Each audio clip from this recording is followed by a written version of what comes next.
ಐಸ್ಟೆಮ್ಗೆ ಸ್ವಾಗತ. ಇದು ಭಾರತದ ವಿಜ್ಞಾನ, ತಂತ್ರಜ್ಞಾನ ಮತ್ತು ಇಂಜಿನಿಯರಿಂಗ್ ಸೌಲಭ್ಯಗಳ ನಕ್ಷೆ. ಈ ವಿಡಿಯೋದಲ್ಲಿ ನಿಮ್ಮ ಸಂಸ್ಥೆಯನ್ನು ನೋಂದಾಯಿಸುವುದು, ಕಸ್ಟೋಡಿಯನ್ ಖಾತೆಗಳನ್ನು ರಚಿಸುವುದು, ಉಪಕರಣ ಈಕ್ವಿಪ್ಮೆಂಟ್ಗಳನ್ನು ಪಟ್ಟಿ ಮಾಡುವುದು, ಉಪಕರಣದ ಈಕ್ವಿಪ್ಮೆಂಟ್ನ ಬಳಕೆಯ ದರ ನವೀಕರಿಸುವುದು, ಉಪಕರಣವನ್ನು ಈಕ್ವಿಪ್ಮೆಂಟನ್ನು ಆಪರೇಟರ್ಗಳಿಗೆ ನಿಯೋಜಿಸುವುದು ಮತ್ತು ಐಸ್ಟೆಮ್ ಪೋರ್ಟಲ್ ಮೂಲಕ ಉಪಕರಣ ಈಕ್ವಿಪ್ಮೆಂಟ್ ಬುಕಿಂಗ್ ವಿನಂತಿಗಳನ್ನು ನಿರ್ವಹಿಸುವುದು ಹೇಗೆ ಎಂದು ಹಂತ ಹಂತವಾಗಿ ತೋರಿಸಲಾಗುತ್ತದೆ. ಹಂತ 1. ನಿಮ್ಮ ಸಂಸ್ಥೆಯನ್ನು ನೋಂದಾಯಿಸಿ. www.istem.gov.in ಗೆ ಭೇಟಿ ನೀಡಿ. ಬಲ ಮೇಲ್ಭಾಗದಲ್ಲಿ ಕಾಣಬರುವ ರಿಜಿಸ್ಟರ್ ಲಿಂಕ್ ಮೇಲೆ ಕ್ಲಿಕ್ ಮಾಡಿ ಮತ್ತು ಇನ್ಸ್ಟಿಟ್ಯೂಷನ್/ರಿಸೋರ್ಸಸ್ ರಿಜಿಸ್ಟ್ರೇಷನ್ ಆಯ್ಕೆ ಮಾಡಿ. ಐಸ್ಟೆಮ್ನೊಂದಿಗಿನ ಸಂಯೋಜನೆಗಾಗಿ ನಿಮ್ಮ ಸಂಸ್ಥೆಯ ಎಲ್ಲಾ ಕಡ್ಡಾಯ ವಿವರಗಳು ಮತ್ತು ಸಂಪರ್ಕ ವ್ಯಕ್ತಿಯ ವಿವರಗಳನ್ನು ಭರ್ತಿ ಮಾಡಿ. ಸ್ಥಳದ ಅಕ್ಷಾಂಶ ಮತ್ತು ರೇಖಾಂಶ ಪಡೆಯಲು ಸಿಲೆಕ್ಟ್ ಲೊಕೇಶನ್ ಬಟನ್ ಕ್ಲಿಕ್ ಮಾಡಿ. ಪಾಪ್ಅಪ್ ಪುಟದಲ್ಲಿ ನಿಮ್ಮ ಸಂಸ್ಥೆಯ ಹೆಸರನ್ನು ಟೈಪ್ ಮಾಡಿ, ನಕ್ಷೆಯಲ್ಲಿ ಸ್ಥಳ ಹುಡುಕಿ ಮತ್ತು ಸಿಲೆಕ್ಟ್ ಕ್ಲಿಕ್ ಮಾಡಿ. ಕ್ಯಾಪ್ಚಾ ನಮೂದಿಸಿ ಮತ್ತು ಸಬ್ಮಿಟ್ ಕ್ಲಿಕ್ ಮಾಡಿ. ಸಂಸ್ಥೆಯ ನೋಂದಣಿ ವಿನಂತಿಯನ್ನು ಐಸ್ಟೆಮ್ ನೋಡಲ್ ಕೇಂದ್ರ ಪರಿಶೀಲಿಸಿ ಅಗತ್ಯ ಕ್ರಮ ತೆಗೆದುಕೊಳ್ಳುತ್ತದೆ. ಅನುಮೋದನೆಯ ನಂತರ ಸಂಸ್ಥೆಯ ಮುಖ್ಯಸ್ಥರಿಗೆ ಅವರ ನೋಂದಾಯಿತ ಇಮೇಲ್ ಐಡಿಗೆ ಲಾಗಿನ್ ಅಂಕಿತಗಳನ್ನು ಕಳುಹಿಸಲಾಗುತ್ತದೆ. ಹಂತ 2. ಸಂಸ್ಥೆ ಪ್ರತಿನಿಧಿ ಖಾತೆಯನ್ನು ರಚಿಸಿ. ಸಂಸ್ಥೆಯ ಮುಖ್ಯಸ್ಥಾಗಿ ಲಾಗಿನ್ ಮಾಡಿ. ಕ್ರಿಯೇಟ್ ವ್ಯೂ ಅಪ್ಡೇಟ್ಗೆ ಹೋಗಿ ಮತ್ತು ಇನ್ಸ್ಟಿಟ್ಯೂಷನ್ ಆಯ್ಕೆ ಮಾಡಿ. ಸಂಸ್ಥೆ ಹೆಸರನ್ನು ಕ್ಲಿಕ್ ಮಾಡಿ, ಕೆಳಗೆ ಸ್ಕ್ರೋಲ್ ಮಾಡಿ ಮತ್ತು ಕ್ರಿಯೇಟ್ ಇನ್ಸ್ಟಿಟ್ಯೂಟ್ ರೆಪ್ರೆಸೆಂಟೇಟಿವ್ನ ಮೇಲೆ ಕ್ಲಿಕ್ ಮಾಡಿ. ಸಂಸ್ಥೆಯ ಪ್ರತಿನಿಧಿಯ ವಿವರಗಳನ್ನು ನಮೂದಿಸಿ ಮತ್ತು ಸಬ್ಮಿಟ್ ಕ್ಲಿಕ್ ಮಾಡಿ. ಸಂಸ್ಥೆಯ ಪ್ರತಿನಿಧಿಯ ಲಾಗಿನ್ ವಿವರಗಳನ್ನು ಅವರ ನೋಂದಾಯಿತ ಇಮೇಲ್ ಐಡಿಗೆ ಕಳುಹಿಸಲಾಗುತ್ತದೆ. ಹಂತ 3. ವಿಭಾಗವನ್ನು ರಚಿಸಿ ಮತ್ತು ವಿಭಾಗ ಪ್ರತಿನಿಧಿ ಖಾತೆ ಸೃಜಿಸಿ. ಸಂಸ್ಥೆಯ ಮುಖ್ಯಸ್ಥ ಅಥವಾ ಸಂಸ್ಥೆಯ ಪ್ರತಿನಿಧಿಯಾಗಿ ಲಾಗಿನ್ ಮಾಡಿ. ಕ್ರಿಯೇಟ್ ವ್ಯೂ ಅಪ್ಡೇಟ್ಗೆ ಹೋಗಿ ಡಿಪಾರ್ಟ್ಮೆಂಟ್ ಆಯ್ಕೆ ಮಾಡಿ ಮತ್ತು ಆಡ್ ನ್ಯೂ ಬಟನ್ ಕ್ಲಿಕ್ ಮಾಡಿ. ವಿಭಾಗದ ವಿವರಗಳನ್ನು ನಮೂದಿಸಿ ಮತ್ತು ಸಬ್ಮಿಟ್ ಕ್ಲಿಕ್ ಮಾಡಿ. ವಿಭಾಗವನ್ನು ರಚಿಸಲಾಗುತ್ತದೆ. ಈ ರಚನೆಗೆ ಲಾಗಿನ್ ವಿವರಗಳಾವುದನ್ನು ಸೃಜಿಸಲಾಗುವುದಿಲ್ಲ. ವಿಭಾಗದ ಪಟ್ಟಿಗೆ ಮರಳಿ ವಿಭಾಗದ ಹೆಸರನ್ನು ಆಯ್ಕೆ ಮಾಡಿ ಮತ್ತು ಕ್ರಿಯೇಟ್ ಡಿಪಾರ್ಟ್ಮೆಂಟ್ ಅಡ್ಮಿನ್ ಕ್ಲಿಕ್ ಮಾಡಿ. ವಿಭಾಗದ ಪ್ರತಿನಿಧಿಯ ವಿವರಗಳನ್ನು ನಮೂದಿಸಿ ಮತ್ತು ಸಬ್ಮಿಟ್ ಕ್ಲಿಕ್ ಮಾಡಿ. ವಿಭಾಗದ ಪ್ರತಿನಿಧಿಯ ಲಾಗಿನ್ ವಿವರಗಳನ್ನು ಅವರ ನೋಂದಾಯಿತ ಇಮೇಲ್ ಐಡಿಗೆ ಕಳುಹಿಸಲಾಗುತ್ತದೆ. ಹಂತ 4. ಉಸ್ತುವಾರಿ ಉಪನ್ಯಾಸಕ ಖಾತೆ ರಚಿಸಿ. ಸಂಸ್ಥೆಯ ಮುಖ್ಯಸ್ಥ, ಸಂಸ್ಥೆಯ ಪ್ರತಿನಿಧಿ ಅಥವಾ ವಿಭಾಗದ ಪ್ರತಿನಿಧಿಯಾಗಿ ಲಾಗಿನ್ ಮಾಡಿ. ಕ್ರಿಯೇಟ್ ವ್ಯೂ ಅಪ್ಡೇಟ್ಗೆ ಹೋಗಿ ಫ್ಯಾಕಲ್ಟಿ ಇನ್ಚಾರ್ಜ್ ಆಯ್ಕೆ ಮಾಡಿ ಮತ್ತು add new faculty button click ಮಾಡಿ. ಉಸ್ತುವಾರಿ ಉಪನ್ಯಾಸಕರ ವಿವರಗಳನ್ನು ನಮೂದಿಸಿ ಮತ್ತು ಸಬ್ಮಿಟ್ ಕ್ಲಿಕ್ ಮಾಡಿ. ಉಸ್ತುವಾರಿ ಉಪನ್ಯಾಸಕರ ಲಾಗಿನ್ ವಿವರಗಳನ್ನು ಅವರ ನೋಂದಾಯಿತ ಇಮೇಲ್ ಐಡಿಗೆ ಕಳುಹಿಸಲಾಗುತ್ತದೆ. ಹಂತ 5. ಲ್ಯಾಬ್/ಫೆಸಿಲಿಟಿ ರಚಿಸಿ. ಲ್ಯಾಬ್ ಫೆಸಿಲಿಟಿಯನ್ನು ಉಸ್ತುವಾರಿ ಉಪನ್ಯಾಸಕ ಖಾತೆ ರಚಿಸಿದ ಬಳಿಕ ಮಾತ್ರ ರಚಿಸಬಹುದು. ಸಂಸ್ಥೆಯ ಮುಖ್ಯಸ್ಥ ಅಥವಾ ಸಂಸ್ಥೆಯ ಪ್ರತಿನಿಧಿಯಾಗಿ ಫೆಸಿಲಿಟಿ ರಚಿಸಲು ಸಂಸ್ಥೆಯ ಮುಖ್ಯಸ್ಥ ಅಥವಾ ಸಂಸ್ಥೆಯ ಪ್ರತಿನಿಧಿಯಾಗಿ ಲಾಗಿನ್ ಮಾಡಿ. ಕ್ರಿಯೇಟ್ ವ್ಯೂ ಅಪ್ಡೇಟ್ಗೆ ಹೋಗಿ ಮತ್ತು ಫೆಸಿಲಿಟೀಸ್ ಆಯ್ಕೆ ಮಾಡಿ. 3ನೇ ಮಟ್ಟದ ಮೆನುವಿನಲ್ಲಿ ಫ್ಯಾಸಿಲಿಟಿ ಲಿಸ್ಟ್ ಕ್ಲಿಕ್ ಮಾಡಿ ಮತ್ತು ಆಡ್ ನ್ಯೂ ಬಟನ್ ಕ್ಲಿಕ್ ಮಾಡಿ. ಲ್ಯಾಬ್ ಫೆಸಿಲಿಟಿಯ ಮಾಹಿತಿ ನಮೂದಿಸಿ ಮತ್ತು ಸಬ್ಮಿಟ್ ಕ್ಲಿಕ್ ಮಾಡಿ. ಲ್ಯಾಬ್ ಫೆಸಿಲಿಟಿಯನ್ನು ರಚಿಸಲಾಗುತ್ತದೆ, ಆದರೆ ಈ ರಚನೆಗೆ ಲಾಗಿನ್ ವಿವರಗಳಾವುದೂ ಸೃಜಿಸಲಾಗುವುದಿಲ್ಲ. ವಿಭಾಗದ ಪ್ರತಿನಿಧಿಯಾಗಿ ಫೆಸಿಲಿಟಿ ರಚಿಸಿ. ವಿಭಾಗದ ಪ್ರತಿನಿಧಿಯಾಗಿ ಲಾಗಿನ್ ಮಾಡಿ. ಕ್ರಿಯೇಟ್ ವ್ಯೂ ಅಪ್ಡೇಟ್ಗೆ ಹೋಗಿ ಮತ್ತು ಫ್ಯಾಕಲ್ಟಿ ಇನ್ಚಾರ್ಜ್ ಆಯ್ಕೆ ಮಾಡಿ. ಪಟ್ಟಿಯಿಂದ ಉಸ್ತುವಾರಿ ಉಪನ್ಯಾಸಕರ ಹೆಸರನ್ನು ಆಯ್ಕೆ ಮಾಡಿ ಮತ್ತು create new facility button click ಮಾಡಿ. ಲ್ಯಾಬ್ ಫೆಸಿಲಿಟಿಯ ಮಾಹಿತಿ ನಮೂದಿಸಿ ಮತ್ತು ಸಬ್ಮಿಟ್ ಕ್ಲಿಕ್ ಮಾಡಿ. ಲ್ಯಾಬ್ ಫೆಸಿಲಿಟಿಯನ್ನು ರಚಿಸಲಾಗುತ್ತದೆ, ಆದರೆ ಈ ರಚನೆಗೆ ಲಾಗಿನ್ ವಿವರಗಳಾವುದೂ ಸೃಜಿಸಲಾಗುವುದಿಲ್ಲ. ಹಂತ 6. ಲ್ಯಾಬ್ ಫೆಸಿಲಿಟಿ ಸಂಯೋಜಕರ ಖಾತೆ ರಚಿಸಿ. ಲ್ಯಾಬ್ ಫೆಸಿಲಿಟಿಯನ್ನು ರಚಿಸಿದ ನಂತರ ಲ್ಯಾಬ್ ಫೆಸಿಲಿಟಿ ಸಂಯೋಜಕರ ಖಾತೆ ಸೃಜಿಸಬಹುದು.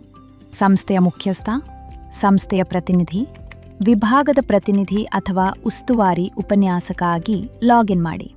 ಕ್ರಿಯೇಟ್ ವ್ಯೂ ಅಪ್ಡೇಟ್ಗೆ ಹೋಗಿ ಫೆಸಿಲಿಟೀಸ್ ಆಯ್ಕೆ ಮಾಡಿ. ಲ್ಯಾಬ್ ಫೆಸಿಲಿಟಿಗಳ ಪಟ್ಟಿಯಿಂದ ಬೇಕಾದ ಲ್ಯಾಬ್ ಫೆಸಿಲಿಟಿ ಹೆಸರನ್ನು ಆಯ್ಕೆ ಮಾಡಿ ಮತ್ತು create facility coordinator button click ಮಾಡಿ. ಲ್ಯಾಬ್ ಫೆಸಿಲಿಟಿ ಸಂಯೋಜಕರ ವಿವರಗಳನ್ನು ನಮೂದಿಸಿ ಮತ್ತು ಸಬ್ಮಿಟ್ ಕ್ಲಿಕ್ ಮಾಡಿ. ಲ್ಯಾಬ್ ಫೆಸಿಲಿಟಿ ಸಂಯೋಜಕರ ಲಾಗಿನ್ ವಿವರಗಳನ್ನು ಅವರ ನೋಂದಾಯಿತ ಇಮೇಲ್ ಐಡಿಗೆ ಕಳುಹಿಸಲಾಗುತ್ತದೆ. ಹಂತ 7. ಉಪಕರಣ ಇಕ್ವಿಪ್ಮೆಂಟ್ ನಿರ್ವಾಹಕ ಖಾತೆ ರಚಿಸಿ. ಸಂಸ್ಥೆಯ ಮುಖ್ಯಸ್ಥ, ಸಂಸ್ಥೆಯ ಪ್ರತಿನಿಧಿ, ವಿಭಾಗದ ಪ್ರತಿನಿಧಿ, ಉಸ್ತುವಾರಿ ಉಪನ್ಯಾಸಕ ಅಥವಾ ಲ್ಯಾಬ್ ಆರ್ ಫೆಸಿಲಿಟಿ ಸಂಯೋಜಕ ಆಗಿ ಲಾಗಿನ್ ಮಾಡಿ. ಕ್ರಿಯೇಟ್ ವ್ಯೂ ಅಪ್ಡೇಟ್ಗೆ ಹೋಗಿ ಟೆಕ್ನಾಲಜಿಸ್ಟ್ ಆಪರೇಟರ್ ಆಯ್ಕೆ ಮಾಡಿ ಮತ್ತು ಆ್ಯಡ್ ನ್ಯೂ ಬಟನ್ ಕ್ಲಿಕ್ ಮಾಡಿ. ಉಪಕರಣ ಇಕ್ವಿಪ್ಮೆಂಟ್ ನಿರ್ವಾಹಕರ ವಿವರಗಳನ್ನು ನಮೂದಿಸಿ ಮತ್ತು ಸಬ್ಮಿಟ್ ಮಾಡಿ.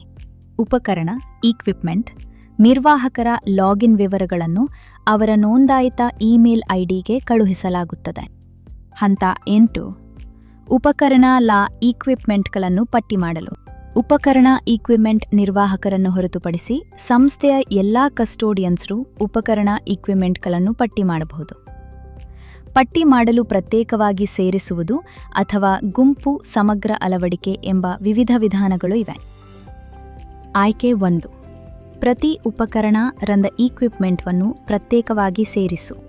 ಸಂಸ್ಥೆಯ ಮುಖ್ಯಸ್ಥ, ಸಂಸ್ಥೆಯ ಪ್ರತಿನಿಧಿ, ವಿಭಾಗದ ಪ್ರತಿನಿಧಿ, ಉಸ್ತುವಾರಿ ಉಪನ್ಯಾಸಕ ಅಥವಾ ಲ್ಯಾಬ್ ಫೆಸಿಲಿಟಿ ಸಂಯೋಜಕ ಆಗಿ ಲಾಗಿನ್ ಮಾಡಿ. ಅಪ್ಲೋಡ್ ವಿಭಾಗಕ್ಕೆ ಹೋಗಿ ಇಕ್ವಿಪ್ಮೆಂಟ್ ಆಯ್ಕೆ ಮಾಡಿ ಮತ್ತು ಆ್ಯಡ್ ನ್ಯೂ ಬಟನ್ ಕ್ಲಿಕ್ ಮಾಡಿ. ಉಪಕರಣದ ಇಕ್ವಿಪ್ಮೆಂಟ್ನ ಮಾಹಿತಿ ನಮೂದಿಸಿ ಮತ್ತು ಸಬ್ಮಿಟ್ ಕ್ಲಿಕ್ ಮಾಡಿ. ಸಲ್ಲಿಸಿದ ಉಪಕರಣ ಇಕ್ವಿಪ್ಮೆಂಟ್ ಡ್ರಾಫ್ಟ್ ಇಕ್ವಿಪ್ಮೆಂಟ್ ವಿಭಾಗದಲ್ಲಿ ಕಾಣಿಸುತ್ತದೆ. ಐಸ್ಟೆಮ್ ನೋಡಲ್ ಕೇಂದ್ರದ ಪರಿಶೀಲನೆ ಮತ್ತು ಅನುಮೋದನೆಯ ನಂತರ ಇದು ಆಕ್ಟಿವ್ ಇಕ್ವಿಪ್ಮೆಂಟ್ ವಿಭಾಗಕ್ಕೆ ಹೋಗುತ್ತದೆ ಮತ್ತು ಬುಕಿಂಗ್ ಆಗಿ ಲಭ್ಯವಾಗುತ್ತದೆ. ಆಯ್ಕೆ 2. ಗುಂಪು ಸಮಗ್ರ ಅಳವಡಿಕೆ. ಸಂಸ್ಥೆಯ ಮುಖ್ಯಸ್ಥ, ಸಂಸ್ಥೆಯ ಪ್ರತಿನಿಧಿ, ವಿಭಾಗದ ಪ್ರತಿನಿಧಿ, ಉಸ್ತುವಾರಿ ಉಪನ್ಯಾಸಕ ಅಥವಾ ಲ್ಯಾಬ್ ಫೆಸಿಲಿಟಿ ಸಂಯೋಜಕ ಆಗಿ ಲಾಗಿನ್ ಮಾಡಿ. ಅಪ್ಲೋಡ್ಗೆ ಹೋಗಿ ಎಕ್ವಿಪ್ಮೆಂಟ್ ಆಯ್ಕೆ ಮಾಡಿ ಮತ್ತು ಡೌನ್ಲೋಡ್ ಎಕ್ಸೆಲ್ ಬಟನ್ ಕ್ಲಿಕ್ ಮಾಡಿ. ಡೌನ್ಲೋಡ್ ಮಾಡಿದ ಎಕ್ಸೆಲ್ ಕಡತದಲ್ಲಿ ಉಪಕರಣದ ಇಕ್ವಿಪ್ಮೆಂಟ್ನ ಮಾಹಿತಿಯನ್ನು ನಮೂದಿಸಿ. ಈಗ ಡ್ರಾಪ್ ಡೌನ್ ಪಟ್ಟಿಯಿಂದ ಬೇಕಾದ ವಿಭಾಗವನ್ನು ಆಯ್ಕೆ ಮಾಡಿ ನವೀಕರಿಸಲಾದ ಎಕ್ಸೆಲ್ ಕಡತವನ್ನು ಪೋರ್ಟಲ್ಗೆ ಅಪ್ಲೋಡ್ ಮಾಡಿ. ಅಪ್ಲೋಡ್ ಮಾಡಿದ ಉಪಕರಣ ಇಕ್ವಿಪ್ಮೆಂಟ್ಗಳು ಡ್ರಾಫ್ಟ್ ಇಕ್ವಿಪ್ಮೆಂಟ್ ವಿಭಾಗದಲ್ಲಿ ಕಾಣಿಸುತ್ತದೆ. ಪರಿಶೀಲನೆ ಮತ್ತು ಅನುಮೋದನೆಯ ನಂತರ ಇದು ಆಕ್ಟಿವ್ ಇಕ್ವಿಪ್ಮೆಂಟ್ ವಿಭಾಗಕ್ಕೆ ಹೋಗುತ್ತವೆ ಮತ್ತು ಬುಕಿಂಗ್ ಆಗಿ ಲಭ್ಯವಾಗುತ್ತವೆ. ಹಂತ 9. ಉಪಕರಣ ಇಕ್ವಿಪ್ಮೆಂಟ್ ನಿರ್ವಾಹಕರ ನೇಮಿಸಿ.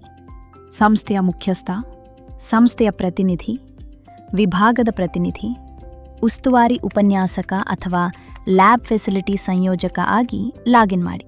ಕ್ರಿಯೇಟ್ ವ್ಯೂ ಅಪ್ಡೇಟ್ಗೆ ಹೋಗಿ ಮತ್ತು ಇಕ್ವಿಪ್ಮೆಂಟ್ ಆಯ್ಕೆ ಮಾಡಿ. ಉಪಕರಣ /ಇಕ್ವಿಪ್ಮೆಂಟ್ಗಳ ಪಟ್ಟಿಯಲ್ಲಿ ಉಪಕರಣ ಇಕ್ವಿಪ್ಮೆಂಟ್ದ ಹೆಸರನ್ನು ಕ್ಲಿಕ್ ಮಾಡಿ. 3ನೇ ಮಟ್ಟದ ಮೆನುವಿನಲ್ಲಿ ಆಪರೇಟರ್ ಮ್ಯಾಪಿಂಗ್ ಆಯ್ಕೆ ಮಾಡಿ. ಉಪಕರಣ ಇಕ್ವಿಪ್ಮೆಂಟ್ ನಿರ್ವಾಹಕರನ್ನು ನಿಯೋಜಿಸಲು ನಾನ್ ಮ್ಯಾಪ್ಡ್ ಉಪಕರಣ ಇಕ್ವಿಪ್ಮೆಂಟ್ ನಿರ್ವಾಹಕ ವಿಭಾಗದಲ್ಲಿ ಪ್ಲಸ್ ಐಕಾನ್ ಮೇಲೆ ಕ್ಲಿಕ್ ಮಾಡಿ. ನಿಯೋಜಿಸಲಾದ ಉಪಕರಣ ಇಕ್ವಿಪ್ಮೆಂಟ್ ನಿರ್ವಾಹಕರಿಗೆ ಇಮೇಲ್ ಮೂಲಕ ನೋಟಿಫಿಕೇಶನ್ ಕಳುಹಿಸಲಾಗುತ್ತದೆ ಮತ್ತು ಅವರು ಉಪಕರಣ ಇಕ್ವಿಪ್ಮೆಂಟ್ ಸ್ಲಾಟ್ ಬುಕಿಂಗ್ ವಿನಂತಿಗಳನ್ನು ನಿರ್ವಹಿಸಬಹುದು. ಹಂತ 10. ಉಪಕರಣದ ಇಕ್ವಿಪ್ಮೆಂಟ್ನ ಬಳಕೆಯ ದರ ನವೀಕರಿಸಿ. ಸಂಸ್ಥೆಯ ಮುಖ್ಯಸ್ಥ, ಸಂಸ್ಥೆಯ ಪ್ರತಿನಿಧಿ, ವಿಭಾಗದ ಪ್ರತಿನಿಧಿ, ಉಸ್ತುವಾರಿ ಉಪನ್ಯಾಸಕ, ಲ್ಯಾಬ್ ಆರ್ ಫೆಸಿಲಿಟಿ ಸಂಯೋಜಕ ಅಥವಾ ಉಪಕರಣ ಆರ್ ಇಕ್ವಿಪ್ಮೆಂಟ್ ನಿರ್ವಾಹಕ ಆಗಿ ಲಾಗಿನ್ ಮಾಡಿ. ಕ್ರಿಯೇಟ್ ವ್ಯೂ ಅಪ್ಡೇಟ್ಗೆ ಹೋಗಿ ಇಕ್ವಿಪ್ಮೆಂಟ್ ಆಯ್ಕೆ ಮಾಡಿ. ಉಪಕರಣ /ಇಕ್ವಿಪ್ಮೆಂಟ್ಗಳ ಪಟ್ಟಿಯಲ್ಲಿ ಪ್ರತಿ ಉಪಕರಣ ಇಕ್ವಿಪ್ಮೆಂಟ್ದ ಬಲಭಾಗದಲ್ಲಿರುವ ಅಸೈನ್ ಯೂಸೇಜ್ ರೇಟ್ ಮೇಲೆ ಕ್ಲಿಕ್ ಮಾಡಿ. ಸಂಶೋಧನಾರ್ಥಿ ಬಳಕೆದಾರರ ವಿಧ ಮತ್ತು ಘಟಕ, ಪ್ರತಿ ಗಂಟೆ, ಸ್ಯಾಂಪಲ್, ಟೆಸ್ಟ್ ಇತ್ಯಾದಿ ಆಧರಿಸಿ ಪ್ರತಿ ಉಪಕರಣ ಇಕ್ವಿಪ್ಮೆಂಟ್ದ ಶುಲ್ಕ ನಮೂದಿಸಿ ಮತ್ತು ಸಬ್ಮಿಟ್ ಕ್ಲಿಕ್ ಮಾಡಿ. ಹಲವು ಅನಾಲಿಸಿಸ್ ಟೈಪ್ ಇದ್ದಲ್ಲಿ ಆಡ್ ರೋ ಬಟನ್ ಬಳಸಿ ಪ್ರತಿ ರೀತಿಗೆ ಶುಲ್ಕ ನಮೂದಿಸಿ ಮತ್ತು ಸಬ್ಮಿಟ್ ಕ್ಲಿಕ್ ಮಾಡಿ. ಉಪಕರಣ ಇಕ್ವಿಪ್ಮೆಂಟ್ ಬಳಕೆಯ ದರ ಅನ್ನು ನವೀಕರಿಸಲಾಗುತ್ತದೆ. ಫೆಸಿಲಿಟಿ ಬುಕಿಂಗ್ ರೆಕಾರ್ಡ್ FBR ಕಾರ್ಯವಿಧಾನ. ಈಗ ಫೆಸಿಲಿಟಿ ಬುಕಿಂಗ್ ರೆಕಾರ್ಡ್ ಅಥವಾ FBR ದ್ರೇನು ಮತ್ತು ಅದರ ಜೀವನ ಚಕ್ರದ ಬಗ್ಗೆ ತಿಳಿಯೋಣ. ಸಂಶೋಧನಾರ್ಥಿ ಬಳಕೆದಾರರು ಉಪಕರಣದ ಇಕ್ವಿಪ್ಮೆಂಟ್ನ ಬುಕಿಂಗ್ ವಿನಂತಿ ಮಾಡಿದಾಗ 10 ಅಂಕಿಯ ಅನನ್ಯ ಸಂಖ್ಯೆ FBR ಅನ್ನು ಸೃಜಿಸಲಾಗುತ್ತದೆ. ಈ ಸಂಖ್ಯೆಯಿಂದ ಬುಕಿಂಗ್ ಸ್ಥಿತಿ ಟ್ರ್ಯಾಕ್ ಮಾಡಬಹುದಾಗಿರುತ್ತದೆ. FBR ಸ್ಥಿತಿಗಳಲ್ಲಿ pending, slot allocated, executed, rejected ಹಾಗೂ ಕ್ಯಾನ್ಸಲ್ಡ್ ಸೇರಿವೆ.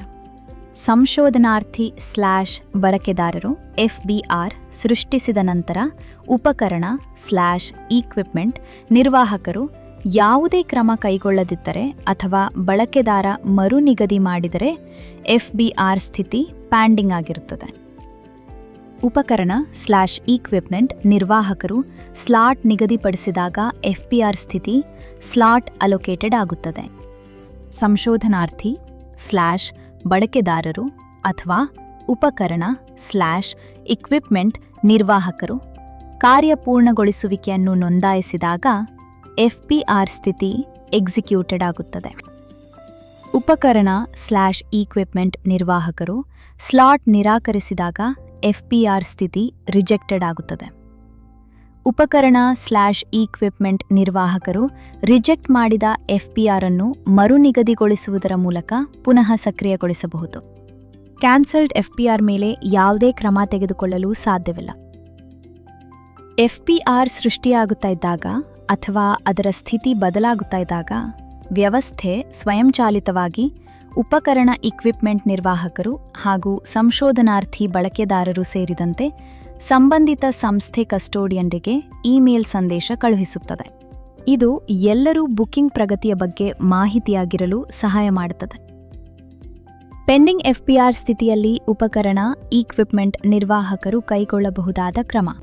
FBRನ ಸ್ಥಿತಿ ಪೆಂಡಿಂಗ್ ಆಗಿದ್ದರೆ ಉಪಕರಣ ಇಕ್ವಿಪ್ಮೆಂಟ್ ನಿರ್ವಾಹಕರು ಬುಕಿಂಗ್ ವಿನಂತಿಯನ್ನು ಅಲೋಕೇಟ್ ಅಥವಾ ರಿಜೆಕ್ಟ್ ಮಾಡಬಹುದು.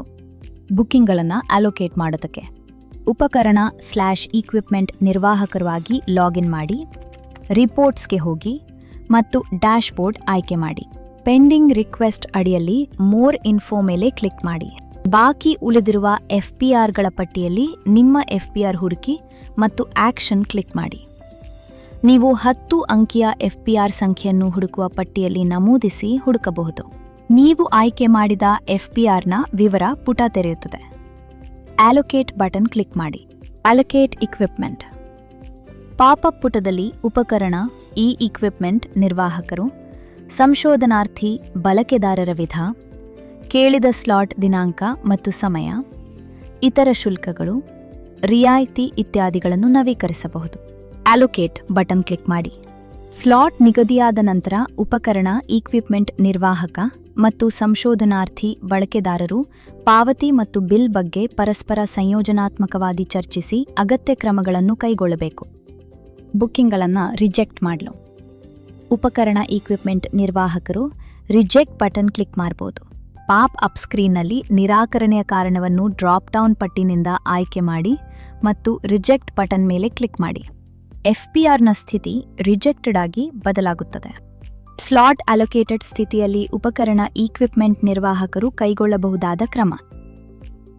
ಸ್ಲಾಟ್ ಅಲೋಕೇಟೆಡ್ ಸ್ಥಿತಿಯಲ್ಲಿ ಉಪಕರಣ ಇಕ್ವಿಪ್ಮೆಂಟ್ ನಿರ್ವಾಹಕರು ಎಕ್ಸಿಕ್ಯೂಟ್, ರೀಸ್ಕೆಡ್ಯೂಲ್ ಅಥವಾ ರಿಜೆಕ್ಟ್ ಮಾಡಬಹುದು. ಸ್ಲಾಟ್ ಅಲೋಕೇಟೆಡ್ ದಿನಾಂಕ ಕಳೆದ ನಂತರ mark FBR as executed button FBR ವಿವರ ಪುಟದಲ್ಲಿ ಕಂಡುಬರುತ್ತದೆ. ಉಪಕರಣ ಇಕ್ವಿಪ್ಮೆಂಟ್ ನಿರ್ವಾಹಕರು ಅಥವಾ ಸಂಶೋಧನಾರ್ಥಿ ಬಳಕೆದಾರರು ಯಾರಾದರೂ ಈ ಬಟನ್ ಬಳಸಿ FBR ಅನ್ನು ಎಕ್ಸಿಕ್ಯೂಟೆಡ್ ಆಗಿ ಮಾರ್ಪಡಿಸಬಹುದು. ಹಾಗೆ ಕ್ರಮ ಕೈಗೊಳ್ಳಲಾದ ನಂತರ FBR ಸ್ಥಿತಿ ಎಕ್ಸಿಕ್ಯೂಟೆಡ್ ಆಗುತ್ತದೆ. ಬುಕಿಂಗ್ಗಳನ್ನು ಎಕ್ಸಿಕ್ಯೂಟ್ ಮಾಡಲು ಉಪಕರಣ ಇಕ್ವಿಪ್ಮೆಂಟ್ ನಿರ್ವಾಹಕಾಗಿ ಲಾಗಿನ್ ಮಾಡಿ, ರಿಪೋರ್ಟ್ಸ್ಗೆ ಹೋಗಿ ಮತ್ತು ಡ್ಯಾಶ್ಬೋರ್ಡ್ ಆಯ್ಕೆ ಮಾಡಿ. ಅಲೋಕೇಟೆಡ್ ಬುಕಿಂಗ್ಸ್ ಅಡಿಯಲ್ಲಿ ಮೋರ್ ಇನ್ಫೋ ಮೇಲೆ ಕ್ಲಿಕ್ ಮಾಡಿ. ಅಲೋಕೇಟ್ ಆಗಿರುವ FBRಗಳ ಪಟ್ಟಿಯಲ್ಲಿ ನಿಮ್ಮ FBR ಹುಡುಕಿ ಮತ್ತು ಆಕ್ಷನ್ ಕ್ಲಿಕ್ ಮಾಡಿ. ಹುಡುಕುವ ಪಟ್ಟಿಯಲ್ಲಿ ಕೂಡ 10 ಅಂಕಿಯ FBR ಸಂಖ್ಯೆಯನ್ನು ಬಳಸಿ ಕಂಡುಕೊಳ್ಳಬಹುದು. ತೆರೆಯುವ ವಿವರ ಪುಟದಲ್ಲಿ mark FBR as executed button ಅನ್ನು ಕ್ಲಿಕ್ ಮಾಡಿದಾಗ ಕಾಣಬರುವ ಅಲೋಕೇಟ್ ಎಕ್ವಿಪ್ಮೆಂಟ್ ಪಾಪ್ಅಪ್ ಪುಟದಲ್ಲಿ ಉಪಕರಣ ಇದ ಈಕ್ವಿಪ್ಮೆಂಟ್ ನಿರ್ವಾಹಕರು ಹಂಚಿಕೆ ಮಾಡಿದ ಸ್ಲಾಟ್, ದಿನಾಂಕ ಮತ್ತು ಸಮಯ, ಕಾರ್ಯಗತಗೊಳಿಸಿದ ದಿನಾಂಕ ಮತ್ತು ಸಮಯ, ಅಂತಿಮ ಮೊತ್ತ ರೂಪಾಯಿಗಳಲ್ಲಿ ಇತ್ಯಾದಿಗಳನ್ನು ನಮೂದಿಸಿ mark FBR as executed button ಅನ್ನು ಕ್ಲಿಕ್ ಮಾಡಿ. ಹೀಗೆ ಮಾಡಿದಾಗ FBRನ ಸ್ಥಿತಿ ಎಕ್ಸಿಕ್ಯೂಟೆಡ್ ಆಗುತ್ತದೆ. ಬುಕಿಂಗ್ಗಳನ್ನು ರೀಸ್ಕೆಡ್ಯೂಲ್ ಮಾಡಲು ಉಪಕರಣ ಈಕ್ವಿಪ್ಮೆಂಟ್ ನಿರ್ವಾಹಕರು ರೀಸ್ಕೆಡ್ಯೂಲ್ ಬಟನ್ ಅನ್ನು ಕ್ಲಿಕ್ ಮಾಡಬಹುದು. ತೆರೆಯುವ ವಿವರ ಪುಟದಲ್ಲಿ ರೀಸ್ಕೆಡ್ಯೂಲ್ ಬಟನ್ ಅನ್ನು ಕ್ಲಿಕ್ ಮಾಡಿದಾಗ ಕಾಣಬರುವ ಅಲೋಕೇಟ್ ಎಕ್ವಿಪ್ಮೆಂಟ್ ಪಾಪ್ಅಪ್ ಪುಟದಲ್ಲಿ ಉಪಕರಣ ಈಕ್ವಿಪ್ಮೆಂಟ್ ನಿರ್ವಾಹಕ, ಸಂಶೋಧನಾರ್ಥಿ ಬಳಕೆದಾರರ ವಿಧ, ಕೇಳಿದ ಸ್ಲಾಟ್ ದಿನಾಂಕ ಮತ್ತು ಸಮಯ, ಇತರ ಶುಲ್ಕಗಳು, ರಿಯಾಯಿತಿ ಇತ್ಯಾದಿಗಳನ್ನು ನವೀಕರಿಸಬಹುದು. ನಂತರ ಅಲೋಕೇಟ್ ಬಟನ್ ಕ್ಲಿಕ್ ಮಾಡಿ. ಹೀಗೆ ಮಾಡಿದಾಗ FBRನ ಸ್ಥಿತಿ ಸ್ಲಾಟ್ ಅಲೋಕೇಟೆಡ್ ಆಗಿಯೇ ಉಳಿದಿರುತ್ತದೆ. ಬುಕಿಂಗ್ಗಳನ್ನು ರಿಜೆಕ್ಟ್ ಮಾಡಲು ಉಪಕರಣ ಈಕ್ವಿಪ್ಮೆಂಟ್ ನಿರ್ವಾಹಕರು ರಿಜೆಕ್ಟ್ ಬಟನ್ ಕ್ಲಿಕ್ ಮಾಡಬಹುದು. ಪಾಪ್ಅಪ್ ಸ್ಕ್ರೀನ್ನಲ್ಲಿ ನಿರಾಕರಣೆಯ ಕಾರಣವನ್ನು ಡ್ರಾಪ್ ಡೌನ್ ಪಟ್ಟಿನಿಂದ ಆಯ್ಕೆ ಮಾಡಿ ಮತ್ತು ರಿಜೆಕ್ಟ್ ಬಟನ್ ಮೇಲೆ ಕ್ಲಿಕ್ ಮಾಡಿ. FBRನ ಸ್ಥಿತಿ ರಿಜೆಕ್ಟೆಡ್ ಆಗಿ ಬದಲಾಗುತ್ತದೆ. ಟಿಪ್ಪಣಿ: ಐಸ್ಟೆಮ್ ಪೋರ್ಟಲ್ನ ಮೂಲ ಉದ್ದೇಶವು ಕೇವಲ ಬುಕಿಂಗ್ ಹಾಗೂ ಸಂಬಂಧಿತ ಸೌಲಭ್ಯಗಳ ಲಭ್ಯತೆಗೆ ಸಹಕರಿಸುವುದಾಗಿರುತ್ತದೆ. ಮಾಹಿತಿ ಕ್ರೋಢೀಕರಣ ಹಾಗೂ ವಿಶ್ಲೇಷಣೆಗಳು ಸಂಶೋಧನಾರ್ಥಿ ಬಳಕೆದಾರರ ಜವಾಬ್ದಾರಿಯಾಗಿರುತ್ತದೆ. ಹಾಗಾಗಿ ಶಿಕ್ಷಣ ಸಂಸ್ಥೆಗಳು ಸಂಶೋಧನೆಯ ಫಲಿತಾಂಶಗಳನ್ನು ಸಂಶೋಧನಾರ್ಥಿ ಬಳಕೆದಾರರಿಗೆ ಮಾಹಿತಿ ವಿಶ್ಲೇಷಣೆಗಳನ್ನು ನಡೆಸಲು ಪೂರಕವಾದ ಮಾದರಿಗಳಲ್ಲಿ ಒದಗಿಸಲು ಪ್ರೋತ್ಸಾಹಿಸಲಾಗುತ್ತಿದೆ. ಎಕ್ಸಿಕ್ಯೂಟೆಡ್ ಸ್ಥಿತಿಯಲ್ಲಿ ಉಪಕರಣ ಈಕ್ವಿಪ್ಮೆಂಟ್ ನಿರ್ವಾಹಕರು ಕೈಗೊಳ್ಳಬಹುದಾದ ಕ್ರಮ: FBRನ ಸ್ಥಿತಿ ಎಕ್ಸಿಕ್ಯೂಟೆಡ್ ಆಗಿದ್ದರೆ ಉಪಕರಣ ಈಕ್ವಿಪ್ಮೆಂಟ್ ನಿರ್ವಾಹಕರು ಪ್ರತಿಕ್ರಿಯೆಯನ್ನು ಸಲ್ಲಿಸಬಹುದು ಹಾಗೂ FBR ಸರ್ಟಿಫಿಕೇಟ್ ಅನ್ನು ಡೌನ್ಲೋಡ್ ಅಥವಾ ವೀಕ್ಷಣೆ ಮಾಡಬಹುದು. ಪ್ರತಿಕ್ರಿಯೆ ಫೀಡ್ಬ್ಯಾಕ್ ಸಲ್ಲಿಸಲು ಉಪಕರಣ ಈಕ್ವಿಪ್ಮೆಂಟ್ ನಿರ್ವಾಹಕಾಗಿ ಲಾಗಿನ್ ಮಾಡಿ, ರಿಪೋರ್ಟ್ಸ್ಗೆ ಹೋಗಿ ಮತ್ತು ಡ್ಯಾಶ್ಬೋರ್ಡ್ ಆಯ್ಕೆ ಮಾಡಿ. FBR ಎಕ್ಸಿಕ್ಯೂಟೆಡ್ ಅಡಿಯಲ್ಲಿ ಮೋರ್ ಇನ್ಫೋ ಮೇಲೆ ಕ್ಲಿಕ್ ಮಾಡಿ. FBR ಎಕ್ಸಿಕ್ಯೂಟೆಡ್ ಸ್ಥಿತಿಯಲ್ಲಿರುವ FBRಗಳ ಪಟ್ಟಿಯಲ್ಲಿ ನಿಮಗೆ ಬೇಕಾದ FBR ಹುಡುಕಿ ಮತ್ತು ಆಕ್ಷನ್ ಕ್ಲಿಕ್ ಮಾಡಿ. ಹುಡುಕುವ ಪಟ್ಟಿಯಲ್ಲಿ ಕೂಡ 10 ಅಂಕಿಯ FBR ಸಂಖ್ಯೆಯನ್ನು ಬಳಸಿ ಕಂಡುಕೊಳ್ಳಬಹುದು. ವಿವರವಾದ ಪುಟವೊಂದು ತೆರೆಯುವುದು, ಅದರಲ್ಲಿ ಫೀಡ್ಬ್ಯಾಕ್ ಫಾರ್ಮ್ ಬಟನ್ ಅನ್ನು ಕ್ಲಿಕ್ ಮಾಡಿ. ನಂತರ ತೆರೆಯುವ ಪ್ರತಿಕ್ರಿಯಾ ಪುಟದಲ್ಲಿ ಉಪಕರಣ ಇಕ್ವಿಪ್ಮೆಂಟ್ ನಿರ್ವಾಹಕರು ತಮ್ಮ ಪ್ರತಿಕ್ರಿಯೆಯನ್ನು ನಮೂದಿಸಬಹುದು. ನಂತರ ಸಬ್ಮಿಟ್ ಬಟನ್ ಕ್ಲಿಕ್ ಮಾಡಿ. ಒಮ್ಮೆ ಪ್ರತಿಕ್ರಿಯೆಯನ್ನು ದಾಖಲಿಸಿದ ನಂತರ ಅದನ್ನು ಬದಲಿಸಲು ಆಗದು. ಹಾಗಾಗಿ ಪ್ರತಿಕ್ರಿಯೆ ದಾಖಲಿಸಿದ ನಂತರ ಫೀಡ್ಬ್ಯಾಕ್ ಫಾರ್ಮ್ ಬಟನ್ ಕಾಣಿಸಿಕೊಳ್ಳುವುದಿಲ್ಲ. FBR ಸರ್ಟಿಫಿಕೇಟ್ ಅನ್ನು ವೀಕ್ಷಿಸಲು ಅಥವಾ ಡೌನ್ಲೋಡ್ ಮಾಡಲು ಉಪಕರಣ ಈಕ್ವಿಪ್ಮೆಂಟ್ ನಿರ್ವಾಹಕರು FBR ಸರ್ಟಿಫಿಕೇಟ್ ಬಟನ್ ಕ್ಲಿಕ್ ಮಾಡಿ FBR ಸರ್ಟಿಫಿಕೇಟ್ ವೀಕ್ಷಿಸಬಹುದು. ನಂತರ ಡೌನ್ಲೋಡ್ ಬಟನ್ ಅನ್ನು ಕ್ಲಿಕ್ ಮಾಡುವುದರ ಮೂಲಕ FBR ಸರ್ಟಿಫಿಕೇಟ್ ಅನ್ನು ಡೌನ್ಲೋಡ್ ಮಾಡಬಹುದು.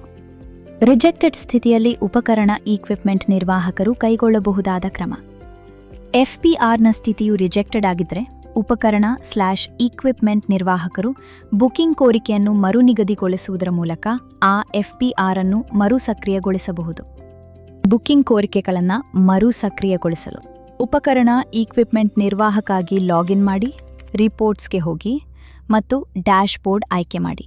ರಿಜೆಕ್ಟೆಡ್ ರಿಕ್ವೆಸ್ಟ್ಸ್ ಅಡಿಯಲ್ಲಿ ಮೋರ್ ಇನ್ಫೋ ಮೇಲೆ ಕ್ಲಿಕ್ ಮಾಡಿ. ತಿರಸ್ಕೃತಗೊಳಿಸಲಾದ FBRಗಳ ಪಟ್ಟಿಯಲ್ಲಿ ನಿಮಗೆ ಬೇಕಾದ FBR ಅನ್ನು ಹುಡುಕಿ ಆಕ್ಷನ್ ಕ್ಲಿಕ್ ಮಾಡಿ. ಹುಡುಕುವ ಪಟ್ಟಿಯಲ್ಲಿ ಕೂಡ 10 ಅಂಕಿಯ FBR ಸಂಖ್ಯೆಯನ್ನು ಬಳಸಿ ಕಂಡುಕೊಳ್ಳಬಹುದು. ಆಯ್ಕೆ ಮಾಡಿದ FBRನ ಬಗ್ಗೆ ವಿವರವಾದ ಪುಟವೊಂದು ತೆರೆದುಕೊಳ್ಳುವುದು, ಅದರಲ್ಲಿ ರೀಸ್ಕೆಡ್ಯೂಲ್ ಬಟನ್ ಅನ್ನು ಕ್ಲಿಕ್ ಮಾಡಿ. ಕಾಣಬರುವ ಅಲೋಕೇಟ್ ಇಕ್ವಿಪ್ಮೆಂಟ್ ಪಾಪ್ಅಪ್ ಪುಟದಲ್ಲಿ ಉಪಕರಣ ಇಕ್ವಿಪ್ಮೆಂಟ್ ನಿರ್ವಾಹಕರು ಸಂಶೋಧನಾರ್ಥಿ ಅಥವಾ ಬಳಕೆದಾರರ ವಿಧ, ಕೇಳಿದ ಸ್ಲಾಟ್ ದಿನಾಂಕ ಮತ್ತು ಸಮಯ, ಇತರ ಶುಲ್ಕಗಳು, ರಿಯಾಯಿತಿ ಇತ್ಯಾದಿಗಳನ್ನು ನವೀಕರಿಸಬಹುದು. ನಂತರ ಅಲೋಕೇಟ್ ಬಟನ್ ಅನ್ನು ಕ್ಲಿಕ್ ಮಾಡಿ. FBRನ ಸ್ಥಿತಿ ಸ್ಲಾಟ್ ಅಲೋಕೇಟೆಡ್ ಆಗುತ್ತೆ. ಕ್ಯಾನ್ಸಲ್ಡ್ ಸ್ಥಿತಿಯಲ್ಲಿ ಉಪಕರಣ ಈಕ್ವಿಪ್ಮೆಂಟ್ ನಿರ್ವಾಹಕರು ಕೈಗೊಳ್ಳಬಹುದಾದ ಕ್ರಮ. ಒಮ್ಮೆ FPR ಅನ್ನು ಸಂಶೋಧನಾರ್ಥಿ ಅಥವಾ ಬಳಕೆದಾರರು ಕ್ಯಾನ್ಸಲ್ ಮಾಡಿದ ನಂತರ ಉಪಕರಣ ಅಥವಾ ಇಕ್ವಿಪ್ಮೆಂಟ್ ನಿರ್ವಾಹಕರು ಮತ್ತು ಸಂಶೋಧನಾರ್ಥಿ ಅಥವಾ ಬಳಕೆದಾರರು ಯಾವುದೇ ಕ್ರಮ ಕೈಗೊಳ್ಳಲು ಸಾಧ್ಯವಿಲ್ಲ. ಉಪಕರಣ ಅಥವಾ ಇಕ್ವಿಪ್ಮೆಂಟ್ ನಿರ್ವಾಹಕರು ಕ್ಯಾನ್ಸಲ್ ಆಗಿರುವ FPRಗಳ ಪಟ್ಟಿಯನ್ನು ಮತ್ತು ವಿವರಗಳನ್ನು ವೀಕ್ಷಿಸಬಹುದು. ಕ್ಯಾನ್ಸಲ್ಡ್ ರಿಕ್ವೆಸ್ಟ್ಸ್ ವೀಕ್ಷಿಸಲು ಕ್ಯಾನ್ಸಲ್ಡ್ FPR ವೀಕ್ಷಿಸಲು ಉಪಕರಣ ಈಕ್ವಿಪ್ಮೆಂಟ್ ನಿರ್ವಾಹಕರಾಗಿ ಲಾಗಿನ್ ಮಾಡಿ ರಿಪೋರ್ಟ್ಸ್ಗೆ ಹೋಗಿ ಮತ್ತು ಡ್ಯಾಶ್ಬೋರ್ಡ್ ಆಯ್ಕೆ ಮಾಡಿ. ಕ್ಯಾನ್ಸಲ್ಡ್ ರಿಕ್ವೆಸ್ಟ್ಸ್ ಅಡಿಯಲ್ಲಿ ಮೋರ್ ಇನ್ಫೋ ಕ್ಲಿಕ್ ಮಾಡಿ. ರದ್ದುಗೊಳಿಸಲಾದ FPRಗಳ ಪಟ್ಟಿಯಲ್ಲಿ ನಿಮ್ಮ FPR ಹುಡುಕಿ ಮತ್ತು ಆಕ್ಷನ್ ಕ್ಲಿಕ್ ಮಾಡಿ. ಹುಡುಕುವ ಪಟ್ಟಿಯಲ್ಲಿ ಕೂಡ 10 ಅಂಕಿಯ FPR ಸಂಖ್ಯೆಯನ್ನು ಬಳಸಿ ಕಂಡುಕೊಳ್ಳಬಹುದು. ಆ FPRನ ವಿವರವಾದ ಪುಟ ತೆರೆಯುತ್ತದೆ. ವಿಡಿಯೋವನ್ನು ವೀಕ್ಷಿಸಿರುವುದಕ್ಕಾಗಿ ಧನ್ಯವಾದಗಳು. ಐಸ್ಟೆಮ್ ಬಗ್ಗೆ ಇನ್ನಷ್ಟು ಟ್ಯುಟೋರಿಯಲ್ಗಳನ್ನು ಪಡೆಯಲು ಲೈಕ್, ಶೇರ್ ಮತ್ತು ಸಬ್ಸ್ಕ್ರೈಬ್ ಮಾಡಿ. ಭಾರತದಲ್ಲಿನ ಅತಿ ದೊಡ್ಡ R&D ಮೂಲಸೌಕರ್ಯ ನೆಟ್ವರ್ಕ್ ಅನ್ನು ಅನ್ವೇಷಿಸಲು www.istem.gov.in ಗೆ ಲಾಗಿನ್ ಮಾಡಿ.